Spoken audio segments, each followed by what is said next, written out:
In the quiet corridors of Windsor Castle, where centuries of royal secrets whisper through ancient stones, a single photograph would change everything the world thought it knew about the late Queen Elizabeth II and her great-granddaughter, Princess Charlotte. The image, captured by a palace photographer during a private family moment, showed something that would make historians gasp and royal watchers around the globe hold their breath. There, nestled in Charlotte's dark hair, was a tiara that hadn't been seen in public for over 70 years. But this wasn't just any forgotten piece of royal jewelry gathering dust in the palace vaults. This was the Cambridge lover's not tiara's mysterious twin, a piece so significant that its very existence had been erased from official records, hidden away by the Queen herself for reasons no one could imagine. What made this discovery even more extraordinary was what happened next. As Charlotte played in the Queen's private sitting room that autumn afternoon, completely unaware of the historical weight resting on her young head, she accidentally triggered a mechanism in the tiara that no one knew existed. A tiny compartment opened, revealing a handwritten note in the Queen's distinctive script, dated just weeks before her passing. The message contained just 7 words, but those 7 words would unlock a royal mystery that had puzzled historians for decades and reveal a truth about the monarchy that would change how the world saw the Windsor family forever. A truth so powerful that it had been carefully guarded by the Queen for her entire reign, waiting for exactly the right moment and exactly the right person to bring it to light. Princess Charlotte, at just 8 years old, had become the keeper of a secret that would reshape royal history. The autumn rain drummed against the tall windows of Windsor Castle as Princess Charlotte wandered through the corridors that had become as familiar to her as her own bedroom at Kensington Palace. At 8 years old, she possessed the natural curiosity that adults often envied, combined with the fearless spirit that came from being born into a world where ancient castles were simply another home to explore. Her great-grandmother had passed away just 3 months earlier, and the family was still adjusting to life without the woman who had been the steady heartbeat of their world for over 70 years. Charlotte missed her terribly, but she found comfort in the quiet corners of Windsor where she could still feel the Queen's presence most strongly. That particular afternoon, while her parents attended to royal duties and her brothers were occupied with their tutors, Charlotte found herself drawn to a room she had rarely entered during her great-grandmother's lifetime. The Queen's private sitting room had always been off-limits during formal visits, but now, with the strange emptiness that grief brings, the family moved more freely through spaces that had once been sacred territory. The room still smelled faintly of the Earl Grey tea the Queen had favored and the lavender sachets she had kept in her desk drawers. Charlotte ran her small fingers along the silk upholstery of chairs that had held countless conversations between her great-grandmother and world leaders, prime ministers, and family members seeking guidance or comfort. It was while exploring a tall mahogany cabinet that Charlotte discovered something extraordinary. Hidden behind a panel that looked no different from the others, her curious fingers found a small lever that clicked when pressed. The panel swung open to reveal a compartment that clearly hadn't been opened in years, perhaps decades. Inside, wrapped in faded purple velvet, was a tiara unlike any Charlotte had ever seen. She had grown up around royal jewelry, had watched her grandmother Catherine wear stunning pieces to state dinners and formal events, but this piece seemed to glow with its own inner light. The diamonds weren't just clear, they seemed to hold tiny rainbows, and the way they were set made them dance and sparkle with every movement. The tiara was smaller than most royal pieces, clearly designed for a younger wearer. The craftsmanship was exquisite, with delicate pearl drops that seemed to float rather than hang, and a design that managed to be both elegant and playful at the same time. Charlotte knew immediately that it had been made for someone special, someone young, someone very much like herself. Without really thinking about the significance of what she was doing, Charlotte lifted the tiara from its resting place. It felt warm in her hands, as if it had been waiting for her touch. The weight was perfectly balanced, and when she placed it carefully on her head, it seemed to have been made specifically for her. At that moment, her uncle Prince Harry entered the room. He had come to Windsor to collect some personal items that the Queen had left specifically for him, and he stopped short when he saw his niece standing in the afternoon sunlight that streamed through the tall windows, the mysterious tiara catching the light like captured starfire. Harry had seen many royal tiaras throughout his life, had watched his mother Princess Diana wear some of the most famous pieces in the collection, but he had never seen this particular tiara before. The style seemed familiar, reminiscent of the Cambridge lovers, not that his mother had favored, but there were subtle differences that made this piece unique. "Charlotte," he said softly, not wanting to startle her, "where did you find that beautiful tiara?" She turned toward him, her eyes bright with excitement. "It was hidden in Great-Granny's cabinet, Uncle Harry. There's a secret compartment that opens when you press this little button." She demonstrated, showing him the concealed lever that had revealed the tiara's hiding place. Harry approached slowly, his trained eye taking in every detail of the piece. As someone who had grown up surrounded by royal history and protocol, he understood the significance of finding an unknown piece in the royal collection. Every tiara, every piece of jewelry, was carefully documented and cataloged. For something this exquisite to be hidden away meant there was a story behind it, probably an important one. "It fits you perfectly," he observed, genuinely amazed at how naturally Charlotte wore the piece. "It's almost as if it was made for you." As Charlotte moved her head to look at herself in the ornate mirror that dominated one wall of the sitting room, something extraordinary happened. A tiny mechanism within the tiara, activated by her movement and perhaps by some combination of warmth and position, clicked almost inaudibly. Harry, standing close enough to hear it, noticed immediately. "Did you hear that?" he asked, moving closer to examine the tiara more carefully. Charlotte tilted her head, listening. It sounded like something opening. Harry's heart began to race as he spotted what looked like a tiny compartment, no larger than a marble, that had opened near the tiara's center front. Inside, almost invisible unless you knew exactly where to look, was a small scroll of paper, yellowed with age but carefully preserved. "Charlotte, I think you found something incredibly important," Harry said, his voice filled with awe. "May I help you take the tiara off so we can see what's inside that compartment?" With the careful reverence that both royal training and natural instinct provided, Charlotte allowed her uncle to lift the tiara from her head. Harry's hands trembled slightly as he extracted the tiny scroll from its hiding place. The paper was expensive stock, the kind used for the most important royal correspondence, and it bore the Queen's personal watermark. As he carefully unrolled the delicate paper, Harry saw his grandmother's distinctive handwriting, still strong and clear despite what must have been her advanced age when she wrote it. The date at the top of the note made his breath catch in his throat. September 2022, just 2 weeks before the Queen's passing. The message was brief but profound. "For Charlotte, when the time is right. The truth must not die with me." Below those words, in the same careful script, were instructions that would change everything Harry thought he knew about his family's history.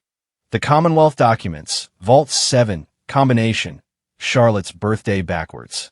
Tell her the crown's greatest secret was always love.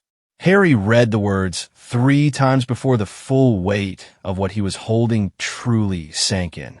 His grandmother, in the final weeks of her life, had not only known that Charlotte would find this tiara, but had planned for this exact moment. She had left a message that suggested there were documents, hidden documents, that contained information so significant it could only be trusted to Charlotte when she was old enough to understand. Charlotte, meanwhile, had been examining the tiara's intricate construction, running her small fingers over the pearls and diamonds with the careful appreciation that came from growing up around priceless artifacts. "Uncle Harry, why do you look so serious? Did Great-Granny write something bad?" Harry knelt down to Charlotte's eye level, still holding the precious note. "No, sweetheart, nothing bad at all. I think your great-grandmother left you something very special, something that shows just how much she trusted you. But I think we need to tell your papa and mama about this right away. Are we in trouble? Charlotte asked, her eyes wide with concern. Harry smiled, the first genuine smile he'd felt since the Queen's funeral. No, Charlotte. I think we're about to discover something wonderful. Your great-grandmother always said that the most important royal duty wasn't wearing crowns or attending ceremonies. She said it was keeping the family's love safe for the next generation. I think that's exactly what she's done. As they carefully packed the tiara back in its velvet wrapping, Harry couldn't stop thinking about the Queen's final words in the note. The crown's greatest secret was always love. What had she meant by that? What documents had she hidden away, and why had she been so specific about Charlotte being the one to uncover them? The late afternoon sun was beginning to set as Harry and Charlotte made their way through the castle corridors toward the main family quarters where Prince William and Catherine were finishing their afternoon meetings. Charlotte carried the wrapped tiara carefully in both hands, treating it with the instinctive reverence that seemed to run in royal blood, while Harry folded the note safely in his jacket pocket. Neither of them spoke much during the walk, both lost in their own thoughts about what they had discovered. Charlotte was thinking about how the tiara had felt when she wore it, how it had seemed to recognize her somehow. Harry was wondering what other secrets the Queen had kept, and why she had chosen Charlotte, the youngest of her great-grandchildren, to be the keeper of what seemed to be the most important one of all. As they approached the family wing of the castle, Harry realized that this moment marked the beginning of something much larger than either he or Charlotte fully understood. The Queen, even in death, was still orchestrating the family's destiny, still protecting and guiding them with the same wisdom and love that had defined her remarkable reign. The tiara that Charlotte had found was just the beginning. The real secret was still waiting to be discovered, hidden away in Vault 7, protected by a combination that only Charlotte could provide.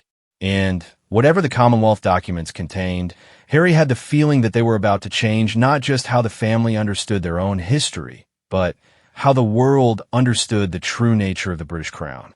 The family meeting that evening in the blue drawing room at Windsor Castle was unlike any that had taken place in recent royal history. Prince William sat in the chair that had once been his grandmother's favorite, while Catherine perched on the edge of the sofa, her usual composure replaced by barely contained excitement. Harry paced by the tall windows, and Charlotte sat cross-legged on the Persian carpet, the mysterious tiara resting in its velvet wrapping beside her. The Queen's note lay open on the coffee table where everyone could see it, the familiar handwriting serving as a bridge between the living and the departed. William had read it several times, each reading revealing new layers of meaning and raising fresh questions about what their grandmother had been planning in her final weeks. The Commonwealth documents, William repeated for the third time that evening, running his hand through his hair in the gesture that appeared whenever he was working through a particularly complex problem. I've never heard of any documents with that name, not in any of the official records or in any of the briefings I've received about royal archives.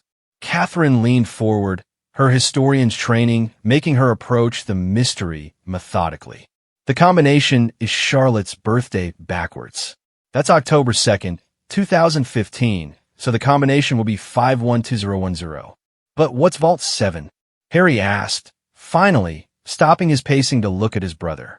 I know there are secure storage areas throughout the royal properties, but I've never heard specific vault numbers mentioned. Charlotte, who had been unusually quiet during the adult conversation, suddenly spoke up with the clarity that often surprised her family. Great-Granny used to tell me stories about secret rooms in castles. She said every castle needed places to keep its most precious treasures safe, places that only the right people could find at the right time. Her observation sparked something in William's memory.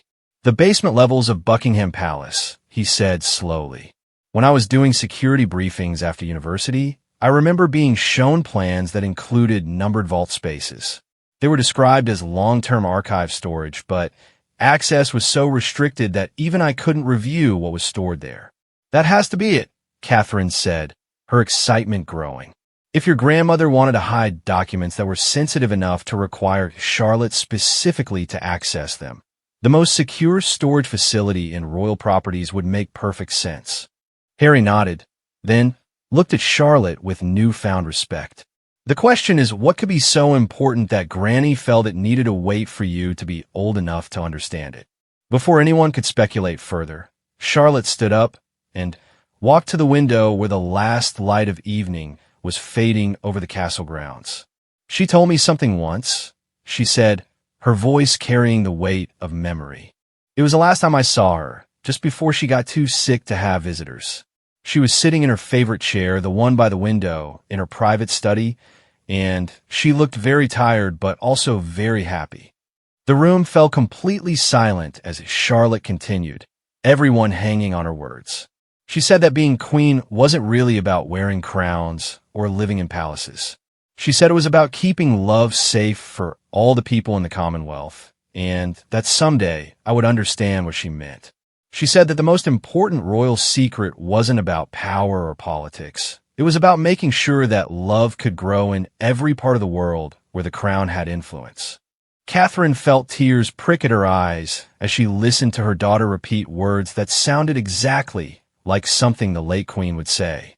The monarch had always spoken about duty and service in terms of love and care for others, but there had always been hints that there was something deeper, something more personal driving her dedication to the Commonwealth.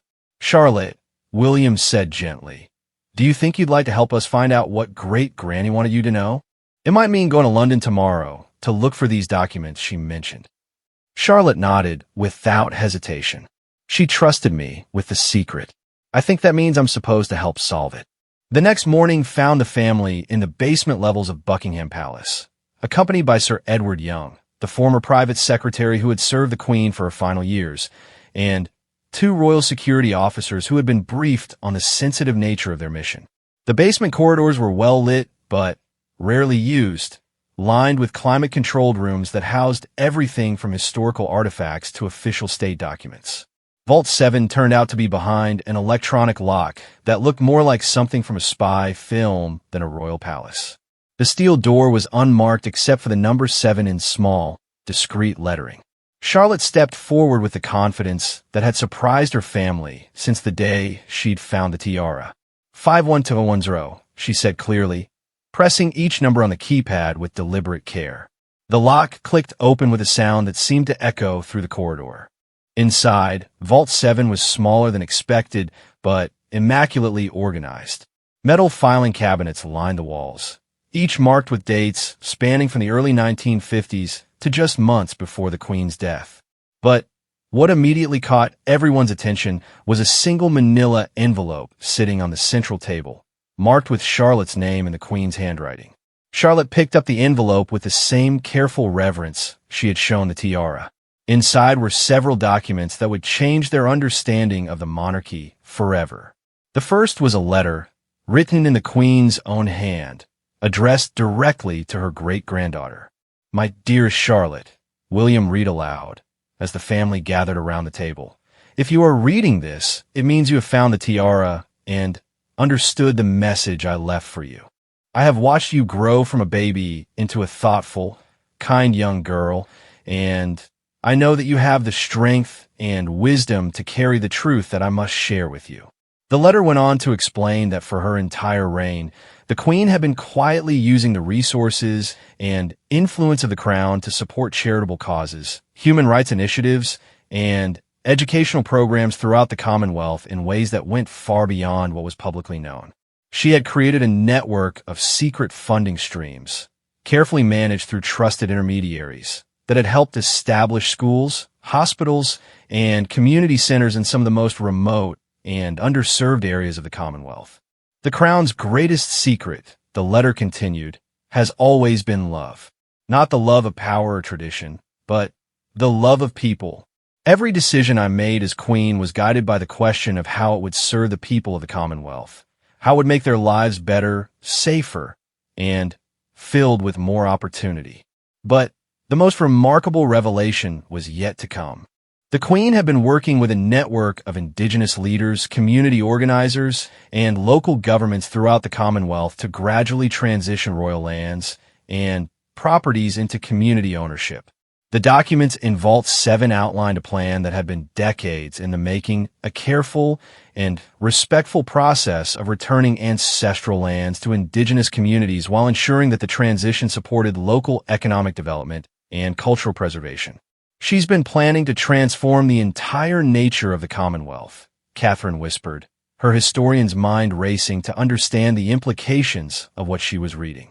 Not through politics or public announcements, but through quiet, grassroots work that built relationships and trust over decades. The tiara that Charlotte had found represented the final piece of this extraordinary puzzle.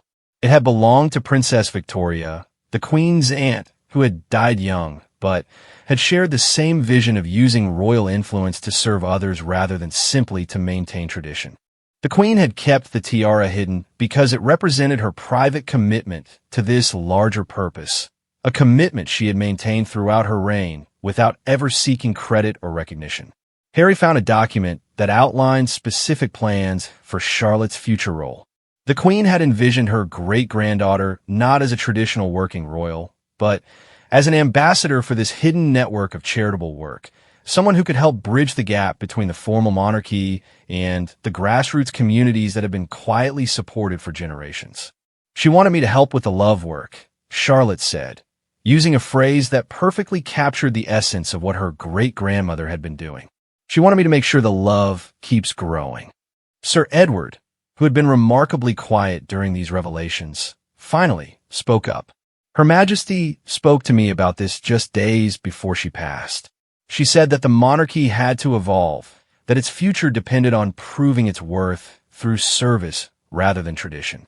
She said that Charlotte represented the possibility of a different kind of royal future, one where the crown's power was measured by how much good it could do in the world. As the family continued to explore the documents, they discovered correspondence with leaders from across the Commonwealth, many of whom had been working with the Queen on various initiatives for years. There were financial records showing millions of pounds that had been quietly donated to causes ranging from literacy programs in rural Canada to clean water initiatives in Pacific Island nations. Perhaps most moving of all was a series of photographs showing the Queen in unofficial visits to many of these projects, dressed simply and surrounded by the people whose lives had been touched by her quiet generosity. These were not the formal state visits that filled newspapers, but private moments of connection that revealed the depth of her commitment to her Commonwealth family. Charlotte studied one photograph that showed the Queen sitting with a group of children outside a newly built school in Kenya. The children were laughing at something she had said, and the Queen's face showed a joy and satisfaction that was rarely captured in official portraits. "She looks so happy," Charlotte observed. "Happier than in any of the palace pictures." That's because this was the work that really mattered to her, William realized. All the ceremonies and state functions were important, but this was what gave her life meaning. The final document in the envelope was a detailed plan for how Charlotte could begin to take on aspects of this work when she was older, starting with simple ambassadorial visits and gradually taking on more responsibility as she matured. The Queen had even identified specific mentors, people who had worked with her on various initiatives, who could guide Charlotte's involvement in this hidden royal mission. But what struck the family most powerfully was the realization that the Queen had been planning this revelation for Charlotte's entire life. From the time Charlotte was born, her great-grandmother had been observing her personality, her interests, and her natural empathy, looking for signs that she would be ready to carry on this secret tradition of service. The tiara was never really about jewelry, Catherine realized. It was about inheritance. Not an inheritance of wealth or title, but an inheritance of purpose. As they prepared to leave Vault 7, Charlotte carefully placed all the documents back in their envelope, understanding instinctively that she had become the keeper of something precious and important. The weight of this responsibility didn't frighten her. Instead, it filled her with a sense of excitement and purpose that felt exactly right. "Uncle Harry," she said as they walked back through the palace corridors, "Great-Granny said the crown's greatest secret was love. I think I understand now. It's not about keeping love secret. It's about keeping it safe so it can keep growing." Harry looked down at his niece with profound admiration. At 8 years old, she had grasped something that many adults struggled to understand: the difference between power that controls and power that nurtures. The tiara that had started this incredible journey now represented something far more significant than anyone had initially realized.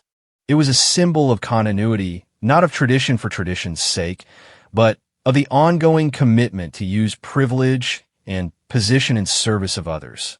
It represented the Queen's faith in Charlotte's generation to carry forward the work that had been her true passion throughout her remarkable reign.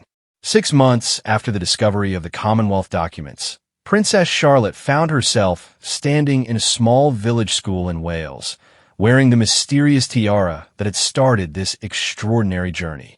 But this wasn't a formal royal visit with red carpets and ceremony. This was something entirely different, something that would have made her great-grandmother smile with deep satisfaction. The school had been built with funding from the Queen's secret charitable network, though the local community had never known the true source of their good fortune. They believed a private foundation had chosen their remote Welsh village for support, never realizing that their queen had personally selected their project after learning about their struggle to provide proper education for children in their mountainous region. Charlotte stood before a classroom of children her own age, the tiara catching the morning light streaming through windows that looked out over rolling green hills. She had insisted on wearing it for this visit, not for ceremony or tradition, but because it helped her remember the weight of the responsibility she was beginning to understand. "My great-grandmother used to tell me that the best secrets aren't the ones you keep hidden," Charlotte began, speaking with a poise that surprised even her parents, who watched from the back of the classroom. "The best secrets are the ones you share to make good things happen." In the months since discovering the vault, Charlotte had been working with her parents and a small team of trusted advisors to understand the full scope of the Queen's hidden charitable work. What they had found was breathtaking in its scope and sophistication. For over 70 years, the Queen had been quietly building a network of support that touched virtually every corner of the Commonwealth. There were literacy programs in remote Australian communities, medical clinics in small Caribbean islands, agricultural initiatives in African villages, and educational scholarships for Indigenous students in Canada. Each project had been carefully chosen, personally overseen by the Queen through trusted intermediaries, and funded through a complex system of private royal investments that had generated millions of pounds for charitable purposes. But perhaps most remarkably, the Queen had been working with local leaders in each community to ensure that every project was culturally appropriate, sustainable, and owned by the communities themselves. Rather than imposing outside solutions, she had listened to what each community needed and found ways to support their own ideas and initiatives. Charlotte had spent hours studying maps that showed the locations of hundreds of projects across the Commonwealth, each marked with a small crown symbol and dated with the year the Queen had begun supporting it. The earliest markers dated back to the 1950s, suggesting that this secret mission had begun almost immediately after her coronation. The Queen started this work because she understood something that many people forget. Sir Edward had explained to Charlotte during one of their regular briefings about her great-grandmother's legacy. She understood that real leadership isn't about being in charge of people. It's about being in service to them. Now, as Charlotte spoke to the Welsh school children about the importance of education and community support, she was beginning her own journey as a participant in this remarkable tradition. Her parents had decided that she was ready to start making small, informal visits to some of the projects that her great-grandmother had supported, always accompanied by family members and always focused on learning rather than leading. The tiara she wore had become a symbol of this new role. Palace craftsmen, working with documents they had found in the vault, had determined that it was indeed a companion piece to the famous Cambridge lover's knot, created for Princess Victoria in the 1940s as a symbol of her commitment to using her royal position for charitable work. Victoria's early death had meant the tiara was never worn publicly, but the Queen had kept it safe, waiting for the right moment and the right person to carry on its purpose. After her presentation to the Welsh school children, Charlotte joined them for lunch in their small cafeteria, sitting at one of the wooden tables and eating the same simple meal that was served to all the students. The conversations that flowed around the table were about everyday things: homework assignments, weekend plans, favorite books, and games, but Charlotte found herself thinking about how these ordinary moments were made possible by her great-grandmother's extraordinary vision. "Your Highness," said a girl named Megan, who sat across from Charlotte, "my mum says you live in a palace. Is that scary?" Charlotte considered the question seriously. "Sometimes it feels very big and quiet," she answered honestly. "But you know what I've learned? The most important things aren't the big rooms or the fancy furniture. The most important things are the people you love and the good work you can do to help others." Prince William, listening to his daughter's response from a nearby table, felt a familiar mix of pride and wonder. Charlotte had not only inherited her great-grandmother's sense of duty, but she was developing her own understanding of how to carry it forward. She was learning to see royal privilege not as an entitlement, but as an opportunity to serve. The afternoon was spent touring the rest of the school, meeting teachers who had never imagined that their small village would receive such attention, and learning about the challenges that rural schools faced in maintaining quality education programs. Charlotte asked thoughtful questions about everything from library resources to playground equipment, taking notes in a small journal that had become her constant companion on these visits.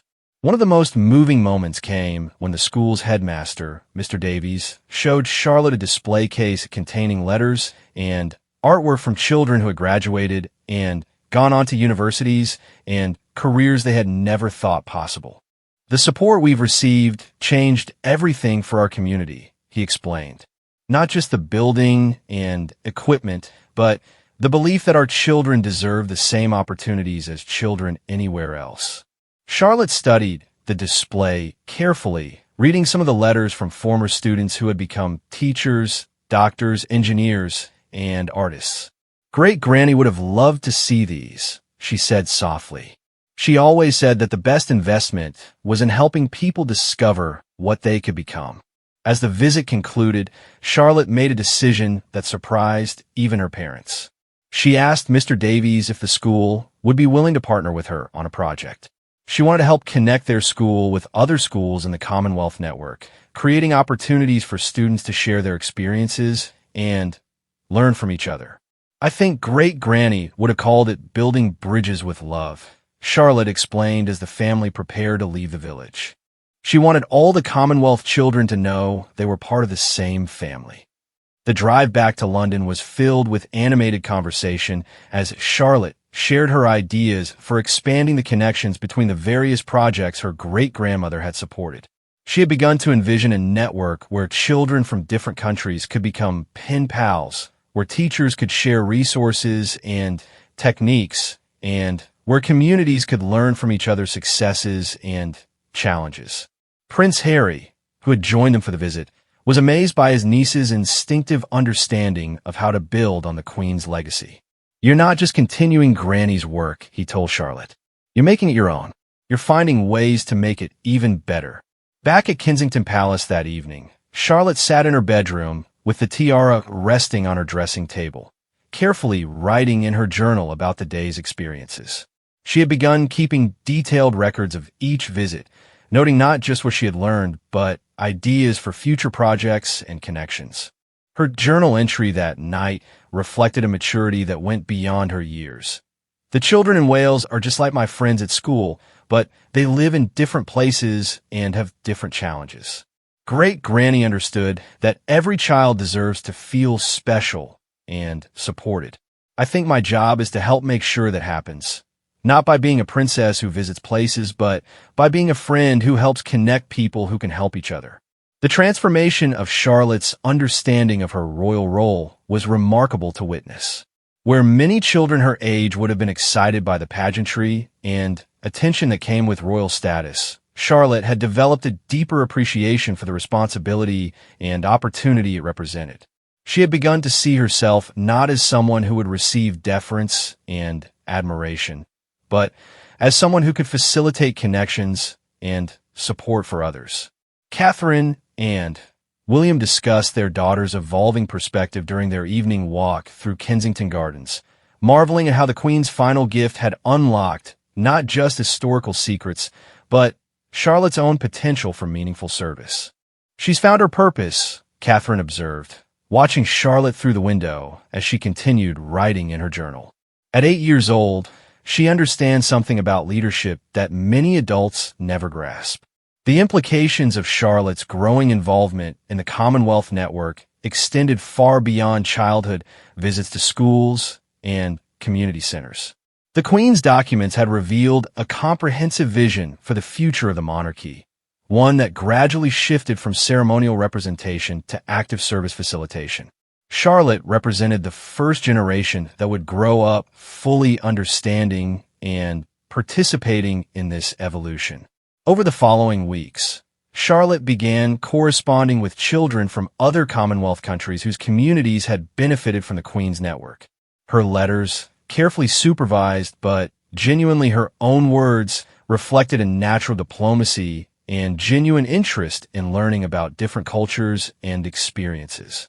A letter from a boy in Jamaica told her about the community garden that had been established with mysterious funding years earlier, and how it had become the center of their village's economic recovery. A girl from New Zealand shared photographs of a library that had transformed her small town's educational opportunities. Children from across the Commonwealth began reaching out, eager to share their stories and learn about Charlotte's experiences. What emerged was exactly what the Queen had envisioned: a new generation of Commonwealth connections based not on historical colonial relationships or formal diplomatic protocols, but on genuine human connections and mutual support. Charlotte had become the catalyst for conversations and collaborations that her great-grandmother had dreamed of but had never lived to see fully realized. The tiara that had revealed these secrets now held an even deeper significance. It represented not just the continuity of royal commitment to service, but the evolution of that commitment for a new era. Where previous generations of royalty had focused on duty and tradition, Charlotte's generation would focus on connection and collaboration.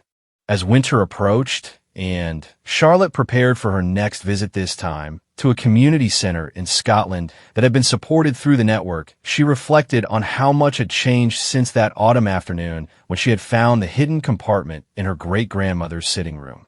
The discovery had revealed that her great-grandmother's greatest secret was not about power or politics, but about love, patient and practical love that had been working quietly for decades to build bridges, support communities, and create opportunities for people across the Commonwealth. Charlotte had not only inherited this legacy, she had begun to understand how to carry it forward in her own unique way. The tiara continued to rest in its place of honor in Charlotte's room, a daily reminder of the responsibility and opportunity that came with her birth into the royal family. But more than that, it had become a symbol of possibility, proof that even the youngest person could make a meaningful difference in the world when motivated by love and guided by wisdom. Princess Charlotte's story was just beginning, but already it was clear that her great-grandmother's faith in her had been justified. The crown's greatest secret was indeed love, and in Charlotte's capable hands, that love would continue to grow and flourish throughout the Commonwealth for generations to come.